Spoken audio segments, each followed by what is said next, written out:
Okay, I think we are live now. We've made a couple of attempts trying to go live, but yeah, the system wasn't working initially, so we had a little bit of a trouble getting onto this. But yeah, good that we are on currently, and let's look at Google Alphabet, as they are called. Um, what is happening right now is that there is bunch of things that's going on. Number one is there is a fundamental behavior change that all of us have.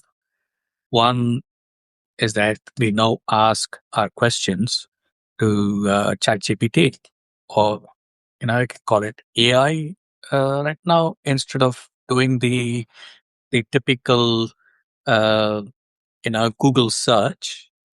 So for a company that's mainly deriving its revenue on search, that means a significant change in its business. So, but they are well positioned in the AI game, but that's a different story altogether. That is a behavior change from the user's perspective. That's something that we wanted to highlight. So in the last couple of weeks, there are a bunch of things that they've launched. One is Translate Gemma. So open translation models built on their proprietary architecture. Then they're coming up with, I think they're trying to resurrect the Google Glass project. So they're saying that in 2026, they will officially return to the smart glass market. And then a tool that we've been using very significantly, called Notebook LM. So we use it pretty much like an assistant, almost like you can say an inexperienced intern that we keep asking questions, etc. Notebook LM, they are saying that uh, it's slated to become almost like a playground, for entrepreneurs to test out new ideas, etc. I've also been trying out the Google Gemini AI Studio. Um, so one of the startups that I've been working with, um, they are building a tool that's completely built by Google Gemini. So how this works is you don't need to write even a line of code. I actually saw it on the screen while the team was doing this. Um, what they do is they just give pretty much English language instructions, and it generates the screen. It's basically generating the functionality at the back. So they're saying, I want to understand this, blah blah blah, and then it would present it on the screen. So as an example, they uh, they were saying, uh, something like, I want to create a page where multiple price comparison tools, for basically for ticket pricing, the travel ticket pricing. Multiple price comparison tools are available, on a screen, and basically the user should be able to see multiple prices and then decide what they want, etc. And then they've essentially built a tool that has like almost like a live travel agent on video. So just like you're seeing me right now in front of you, you can chat basically with that travel agent, and you can ask for questions, and then the travel agent can show you, pretty much share the screen and show what is it that they're able to find. That travel agent is an AI. Actually, they can basically create that, and then they can book the right tickets, etc., for you.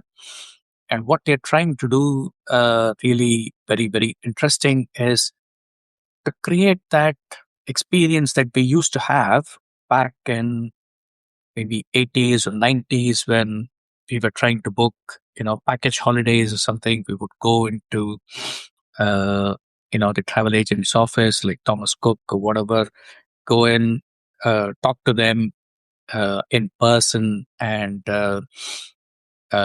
across the counter, you could talk to them, and they would give you prices, etc., etc. They would take your booking right there. That sort of an experience is something that they're trying to create. While at the back, the system is using a number of sort of comparison sites, etc. I can't give you more details about it because it's still under development. This is completely developed using AI. So Google Gemini Studio, the entire tool, I saw it being developed. They are just, uh, you know, typing in instructions or attaching a document, and then it would go and basically create the code at the back. Now, that's how this uh, system has worked. Um, while talking about Apple more recently, I mentioned for a company that's that advanced, etc., they are dependent on Google for its AI. So we're not going to be talking about the Google, uh, involved in this particular deal, but more importantly, how Google is working with Apple as part of its AI expansion in Siri, etc. There are a number of regulatory and legal challenges for Google. EU, there's a last year they paid a massive fine, 30 billion or something. They paid a fine, and then they are now being investigated on for its AI overviews. When you type in something on Google search, it first gives you like the AI overview at first, and then below that there are a number of links that um, which you see usually, the usual sort of Google search goes below that. So the EU is investigating Google for that. Um, During 2025, search traffic has reduced for Google. So, as I said, that behavior change, going from, the ChatGPT, etc., people moving into AI to ask questions instead of, typing in something and letting Google make that change. Uh, One of the other things is if you actually read Sundar Pichai's more recent notifications, postings, etc. He is warning about over enthusiasm with respect to AI investment.